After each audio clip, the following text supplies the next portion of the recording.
Olá, tudo bem, pessoal? Espero que vocês estejam bem.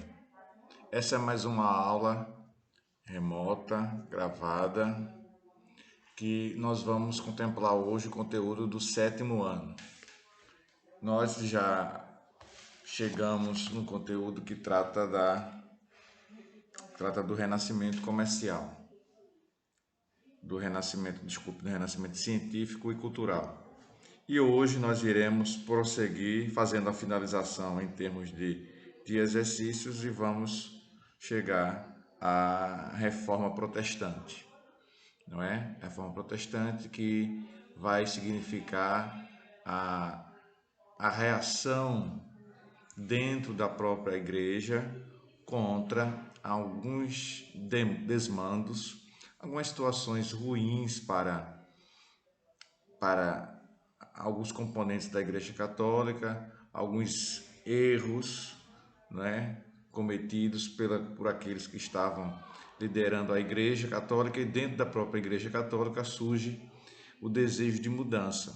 No entanto, é bom salientar, é bom deixar bem claro que o desejo não era surgir e criar uma nova religião. Não, não. O desejo era fazer com que a própria Igreja Católica passasse por mudanças, que a própria Igreja Católica passasse por transformações.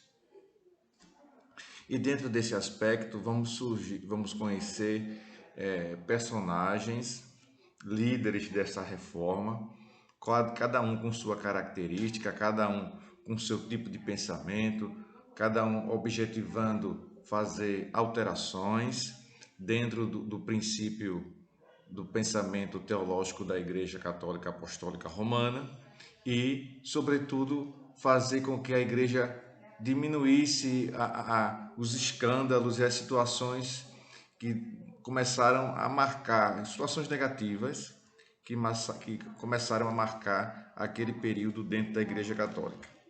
Por aí nós temos uma concepção de verificar como vai ocorrer essa mudança, não é? Uma mudança que vai passar também pelas questões dos países. A Alemanha vai ter um tipo de reforma com Lutero, a Suíça com João Calvino.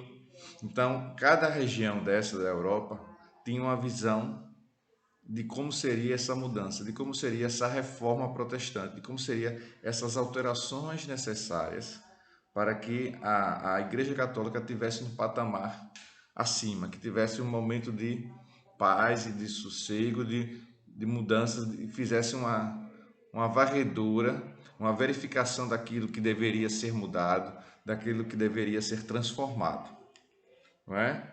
Pois bem, ainda, apesar de falarmos desse conteúdo do renascimento, da reforma, eu acredito, eu tenho convicção que é necessário a gente voltar um pouquinho para as questões referentes ao renascimento científico e cultural, finalizarmos esse conteúdo e aí sim, né, a gente vai começar a falar da fé, de como estava estruturada a Igreja Católica, as mudanças desejadas, personagens que vão de fato pôr em prática essas mudanças, essas reformas dentro da Igreja Católica. Não é? E eu cito sempre, fico batendo nessa tecla que você, aluno do sétimo ano, tem que ter um cuidado muito grande com o significado dos termos, principalmente esses dois termos que são reforma e revolução. Eles têm uma força muito grande, tem uma concepção que a gente imagina que o seu significado, do ponto de vista histórico, no sentido histórico, tem a mesma coisa, mas não é. A revolução é uma mudança que vai propiciar mudança em todas as estruturas. Que estruturas são essas, professor? A estrutura política, econômica e social, não é? E cultural também. É uma revolução, por exemplo, socialista, a revolução chinesa, né? Revolução mexicana, revolução americana. Então, esses conteúdos, quando se apresentam para a gente, eles vão significar uma mudança em todos os aspectos, Deu para entender? Seja ele político, reforçando, político, cultural, econômico e social. No que se refere à reforma, o termo reforma, de forma equivocada, a gente imagina que é reforma em todos os sentidos, em todos os aspectos, mas não é assim.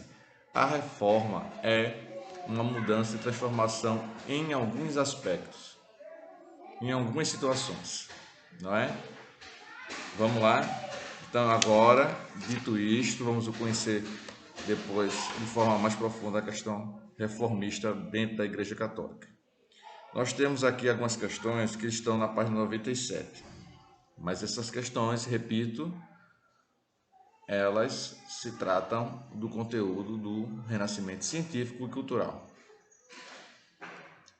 O renascimento, que é o renascimento?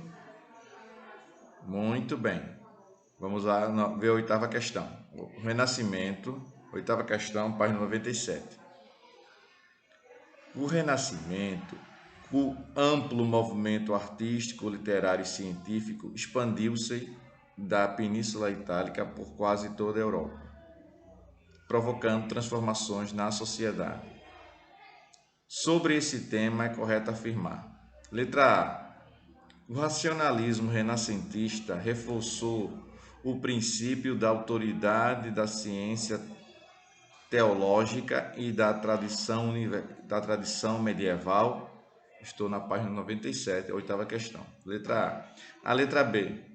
Houve o resgate pelos intelectuais e renascentistas dos ideais medievais ligados aos dogmas do catolicismo, sobretudo da concepção teocêntrica do mundo.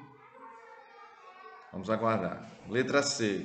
Nesse período, reafirmou-se a ideia de homem-cidadão, que terminou por enfraquecer os sentimentos da identidade nacional e cultural, os quais contribuíram para o fim das monarquias absolutas. Vamos aguardar. Letra D. O humanismo pregou a determinação das ações humanas pelo divino e negou que o homem tivesse a capacidade de agir sobre o mundo, transformando-o de acordo com sua vontade e interesse. Alternativa contém algumas coisas, não é, que entram em choque, não é? Por quê? A questão do humanismo aí pegou a determinação das ações humanas pelo divino? Evidentemente que não. Letra E. Os estudiosos do período do Renascimento buscaram apoio na observação, no método experimental e na reflexão racional, valorizando a natureza e o ser humano? Sim. Esta é a resposta do oitavo quesito, letra E. Tá bom? Vamos para o nono. A imagem do homem vitruviano é uma representação elaborada no final do século XV por Leonardo da Vinci e exprime o antropocentrismo e a harmonia das formas que caracterizaram as obras artísticas do período renascentista. Sobre o Renascimento, não é correto afirmar que, ou seja, ele está querendo aí a alternativa incorreta, não é? Incorreta. Aí tem assim, letra A. Um dos seus principais fundamentos intelectuais foi o humanismo, concepção segundo a qual o homem deveria ser valorizado como o epicentro do mundo. Esse epicentro aí dá a ideia de quê? Isso, que é o centro do mundo. Tudo ao redor do homem, tudo ao redor daquela situação ali. E da história, como havia ocorrido na Antiguidade Clássica. Está correto. É isso que queria a Antiguidade Clássica, era isso. Tinha um pensamento voltado para quem? Para o homem, está correto. Mas o enunciado da questão deseja que possamos colocar, assinalar, aliás, a alternativa incorreta. Incorreta. Letra B. O estudo do homem e da natureza nesse período fundamentava-se no espírito crítico, o que possibilitou o desenvolvimento do pensamento científico, como se comprova na defesa da teoria heliocêntrica por Nicolau de Cusa e Nicolau Copérnico. Vamos para a outra alternativa. Letra C. Os homens da época tenderam a valorizar a produção artística e intelectual das civilizações do Oriente Médio, especialmente a egípcia e a mesopotâmica, pela conexão que estas guardavam com a história hebraica descrita na Bíblia. Quer dizer que o homem dessa época tendeu a valorizar as produções que eram realizadas no Oriente Médio. Não. Eles não fizeram isso. Não ocorreu isso. No quesito, a alternativa a ser assinalada, está sendo solicitada aí, que é a alternativa errada, é a letra C. Décima questão. Sobre o Renascimento, assinale a alternativa incorreta. Mais uma vez, ele está solicitando aí a alternativa incorreta. As grandes transformações artísticas do Renascimento começaram na Península Itálica, mas o maior centro de difusão da pintura foi a Inglaterra. Os humanistas desenvolveram novas leituras do cristianismo e propuseram o livre exame das escrituras sagradas. A teoria de Copérnico derrubou o geocentrismo, ao demonstrar que os planetas giravam em torno do Sol. Letra D. A expansão ultramarina europeia, desde o século XV, contribuiu para as transformações do período em relação à maneira como os homens viam e pensavam o mundo. Letra E. As artes passaram por um profundo processo de transformação, especialmente em virtude da utilização da perspectiva.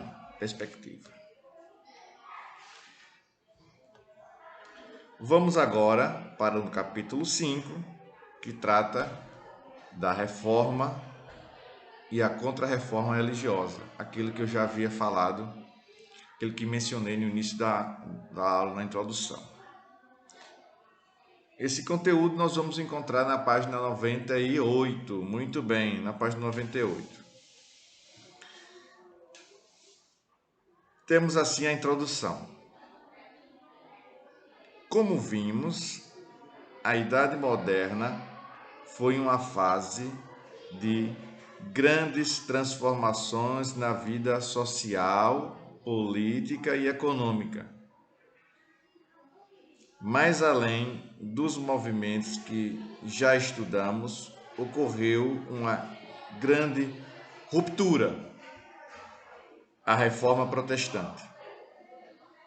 Os mesmos 3 fatos históricos que já haviam causado profundas mudanças na Europa foram também determinantes para essa reforma religiosa. Não é? O que foi importante para essa reforma religiosa? O surgimento da classe burguesa, que apoiou a reforma. Sem dúvida nenhuma, a classe burguesa estava desejosa que ocorresse essa mudança dentro da Igreja Católica. Não é? A formação dos estados monárquicos absolutistas, já que o reinado e os principados passaram a contestar os altos valores dos dízimos pagos à Igreja Católica, pois atrapalhava a economia. E por último, então, você vai perceber agora a relação que existiu entre a Reforma Protestante e o Renascimento. Aliás, o Renascimento e a Reforma Protestante. E por último, o Renascimento científico e cultural, movimento que rompeu com o pensamento dogmático da Igreja Católica. Ou seja, o Renascimento vai romper, vai quebrar com o pensamento dos dogmas, das regras da Igreja Católica. Não mais a Igreja Católica começou a ser, a partir de agora a Igreja Católica começou a ser questionada. Não mais era intocável. Com o renascimento científico e cultural, vai propiciar essas mudanças, vai incentivar que algumas pessoas, mesmo dentro da própria Igreja Católica, queiram que a Igreja Católica vivencie um processo de mudança, um processo de transformação, né? Fazendo com que o homem passe a ser o centro irradiador das decisões. O centro irradiador das decisões. Tá bom assim? Saímos da página 98, vamos para a página 99. A Reforma Protestante se iniciou com a luta de Martinho Lutero. 99. Para reformar a Igreja Católica, afirmando que esta havia se afastado por completo dos fiéis e que deveria de toda forma renunciar às regalias. O que significa regalias aí? Significa privilégios, não é? Também criticava duramente, veja o que acontecia, o pensamento dele, né? Também criticava duramente, severamente, vários dogmas católicos, por acreditar que a Igreja os utilizava para pressionar os cristãos, fazendo com que aceitassem as imposições do Papa. Então, Martinho Lutero, que era um teólogo da própria Igreja Católica, doutor em teologia. O que é teologia, professor? Teologia. Teo significa Deus, logia, estudo, estudo de Deus. Então, a partir daí, ele começa a criticar e verificar como a Igreja Católica era severa e pressionava os cristãos, porque ele estava dentro da Igreja. Ele ficava mais confortável para poder fazer uma crítica, fazer uma avaliação, porque ele estava ali dentro, sabia como era um procedimento, de forma enraizada ali ele estava participando. Então ele poderia criticar, ele poderia fazer elogios, críticas, porque ele estava ali dentro, conhecendo profundamente como estava a estrutura, como a Igreja Católica, como ele mesmo disse aqui, pressionava os cristãos. E o Papa determinava aqueles dogmas, aquela bula papal, que é uma bula papal, seria uma recomendação. Tem uma bula de remédio, você compra um remédio, tem uma caixinha, tem uma bula que vai indicando ali quais procedimentos você deve ter. E aí você vai perceber, você vai imaginar, vai entender que ele estava observando o que o Papa estava colocando e como isso era imposto e pressionava os cristãos. Ainda na página 99 nós temos os principais fundamentos teológicos dos reformadores ficaram conhecidos como 5 solas, 5 somente, que representam os credos básicos a serem seguidos, crenças básicas a serem seguidas dentro da própria Igreja Católica.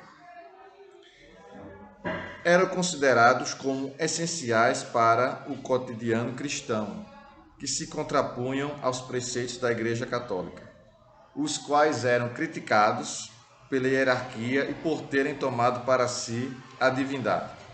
Vamos conhecer agora os 5 fundamentos.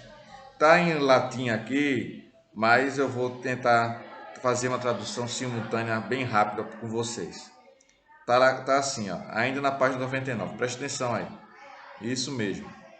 Sola fide, a fé pela fé.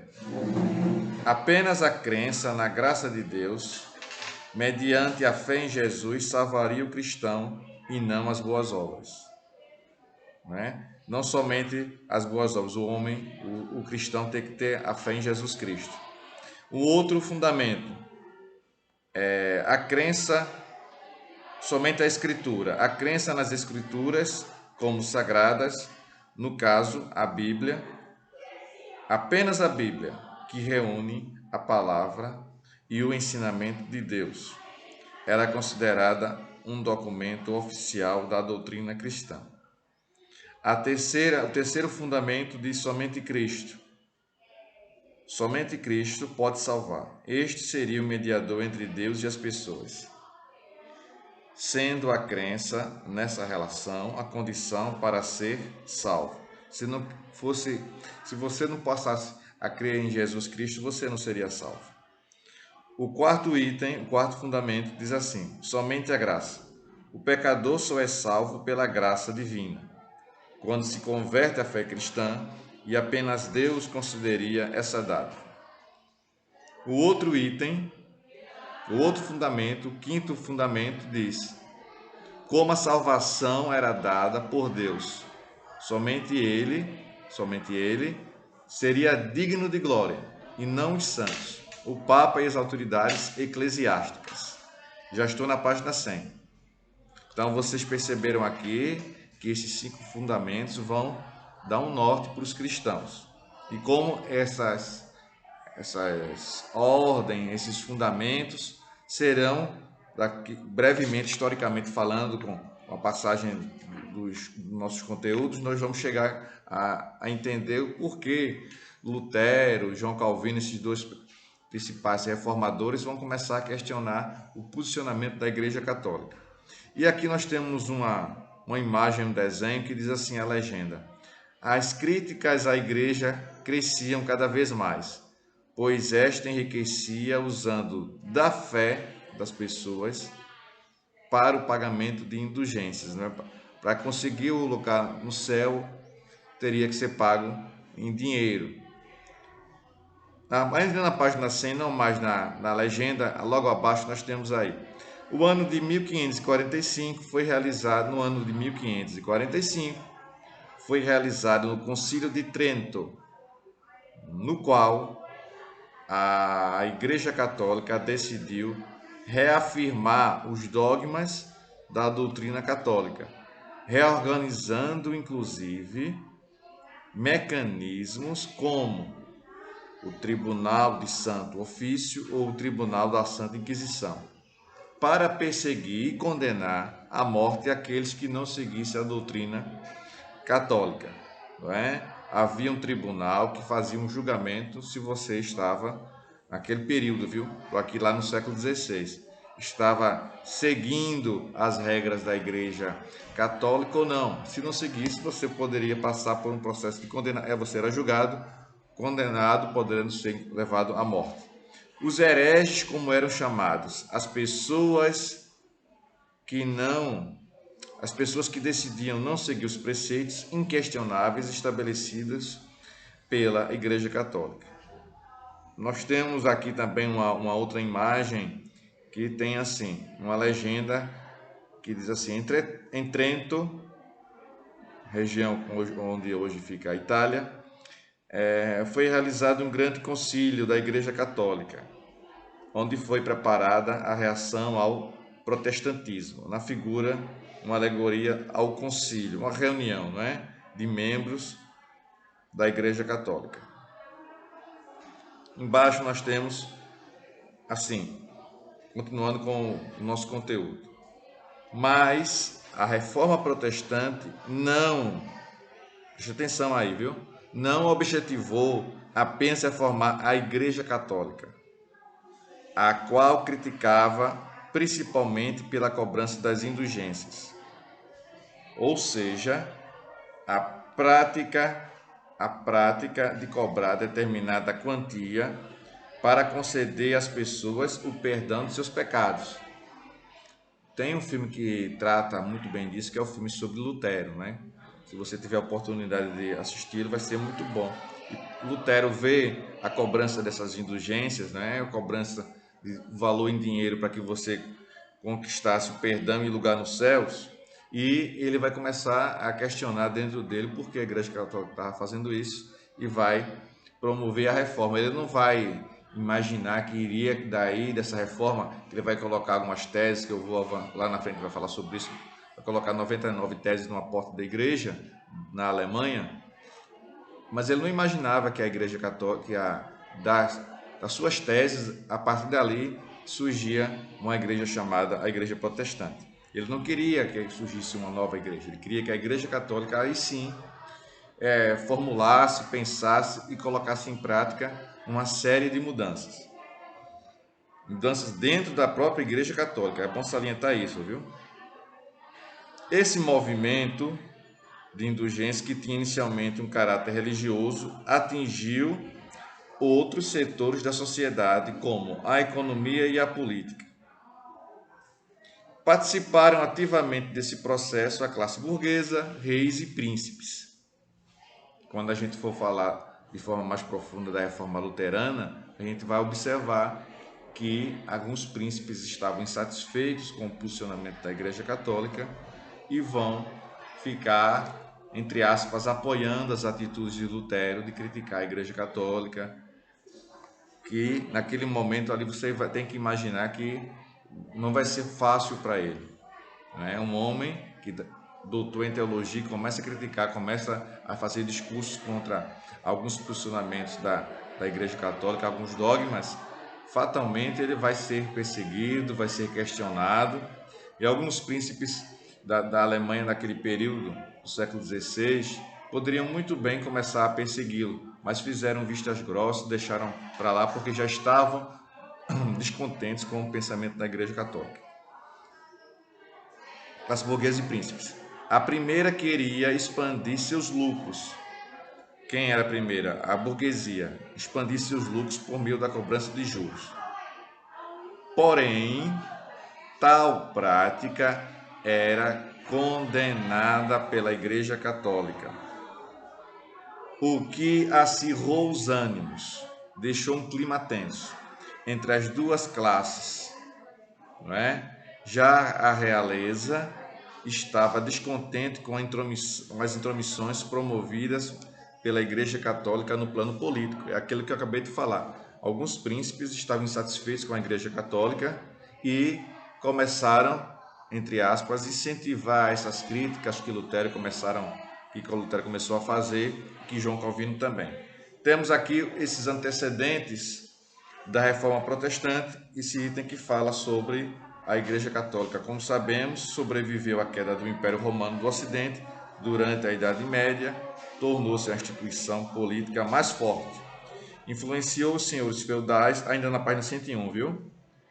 Persuadiu, o que é persuadir? Atraiu, convenceu os servos a aceitarem a condição de estar preso à terra, organizou o movimento das cruzadas e financiou várias expedições marítimas das grandes navegações. Então, nós temos uma ligação aqui entre renascimento comercial, renascimento científico e cultural, as grandes navegações e a reforma protestante. Esses três conteúdos possuem uma ligação entre eles.